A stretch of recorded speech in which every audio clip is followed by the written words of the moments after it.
यात्रियों का एक समूह घुमावदार रास्ते पर आगे बढ़ रहा था।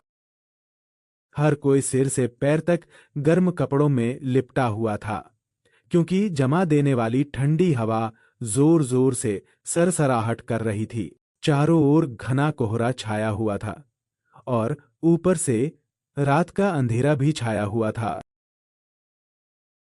थके हारे और कांपते हुए यात्रियों के मन दूर स्थित एक सराय की हल्की रोशनी देखकर प्रसन्न हो उठे और वे उस रोशनी की ओर चल पड़े। कुछ देर बाद सभी लोग सराय के दरवाजे के सामने आ गए। सराय का मालिक बाहर आया और बोला, "यह बहुत मुश्किल मामला है।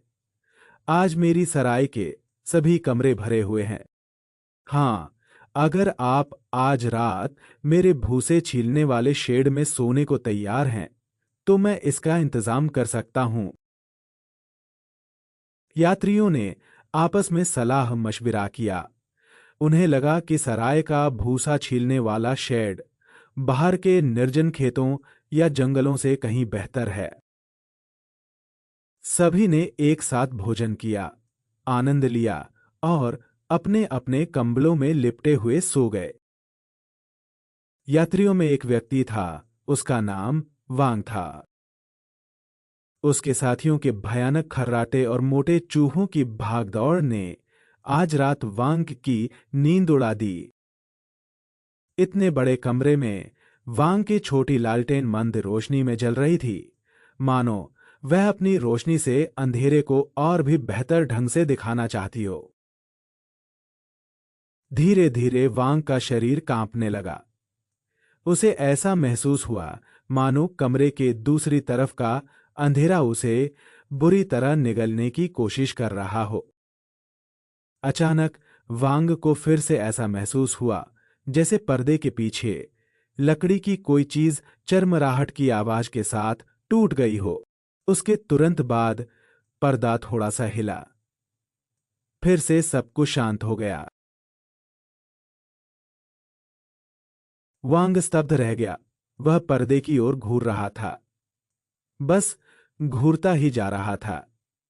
उसकी आंखें पलकें भी नहीं झपक रही थीं। पर्दा धीरे धीरे उठा और उसके किनारे से एक निर्जीव पीली आंखों वाली परछाई निकली और वहीं खड़ी हो गई। वांग के रोंगटे खड़े हो गए। उसने चीखने की कोशिश की, लेकिन चीख नहीं सका। तभी वांग ने पर्दे के सामने खड़ी महिला को कमरे को अपनी आंखों से स्कैन करते हुए देखा। यात्री एक दूसरे के बगल में शांति से सो रहे थे। उन्हें इस बात का जरा भी एहसास नहीं था कि अब कौन उन्हें भूखी निगाहों से देख रहा है। महिला धीरे धीरे आगे बढ़ी। फिर वो एक यात्री के चेहरे के पास झुकी और कुछ ऐसा किया जो बिल्कुल समझ में नहीं आया। महिला आकर दूसरे यात्री के पास खड़ी हो गई।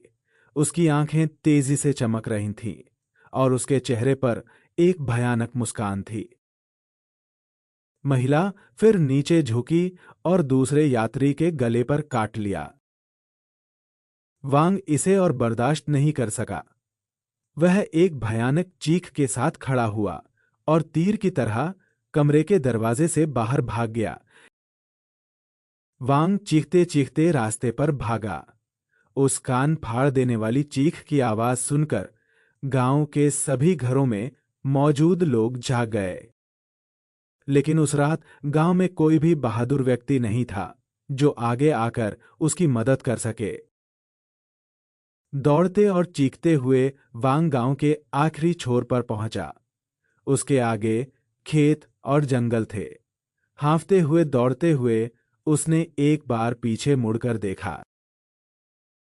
दूर घने अंधेरे में आग के दो चमकते गोले तेजी से उसकी ओर बढ़ रहे थे। वांग एक बार फिर बहुत जोर से चीखा और बेहोश हो गया। अगले दिन ग्रामवासी को वांग का शव जमीन पर पड़ा मिला। उसके गले में एक छेद था।